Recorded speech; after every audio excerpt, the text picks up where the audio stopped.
Morning Conference. President, Council and Visitors, Lynn Goodwin, North West Sainsbury's Retail No. 2, K234. Today we call upon the government of the day to abolish prescription charges in England. Why? Well, in order to bring England in line with the rest of the UK. For those who are required to pay for their prescriptions, the price has risen since the coalition came into power in 2010. Each item cost £7.20. Now they cost £8.20.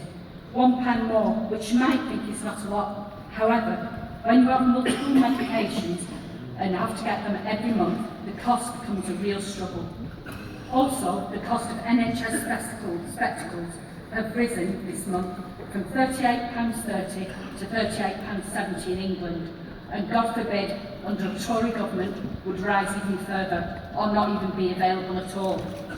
Delegates, we are asking for England to abolish the prescription charges and, like the rest of the UK, to provide free medication to the hard-working, tax-paying public.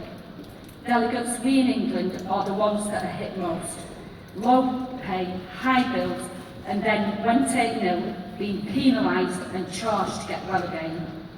Delegates, surely in these particularly difficult times of trying to make our wages stretch further and further, we are struggling to pay high fuel costs, rents, mortgages, council tax, transport costs, childcare costs, the clothes on our backs, and most of all, the food on the table. Then, delegates, when we get ill, and we thought things couldn't get any worse, we fall ill and have to find £8.20 per item for prescribed medication.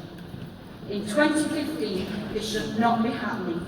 We are a campaigning union in favour of fairness and equality. So why do Scotland, Northern Ireland and Wales, where government is dissolved, receive free prescriptions, while we in England do not?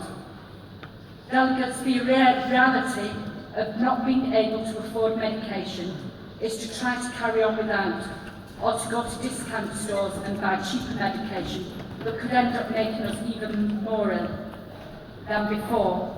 Then this would cause lots more sick people waiting in GP surgeries, more people turning up at accident and emergency departments, bed blocking and taking up the emergency doctors and nurses' time and resources. Then the cost to the NHS would have doubled compared to what the cost of a free prescription would have been in the first place. The Royal Pharmaceutical Society has called for the prescription charges in England to be abolished altogether, following the lead of the rest of the UK. The Royal Pharmaceutical Society also says that it is a false economy of tax raising from the sick and ignoring the impact on people's health, hospital admissions and the availability to remain in work. Delegates, a healthy society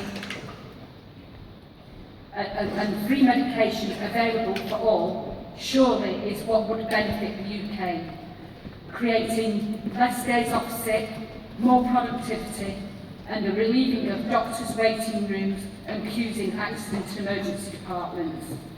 Delegates, I put it to you that this proposition would be completely worthless in the hands of a Tory government. There would be no National Health Service left to obtain anything, free or otherwise, under their rule. Delegates, President, councillors and visitors, please let's keep the National Health Service free of charge and available to all in the UK.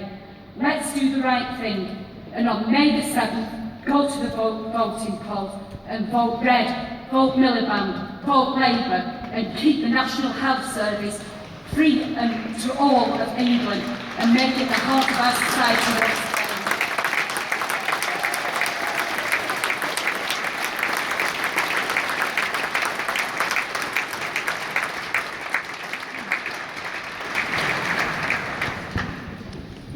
Formally seconded.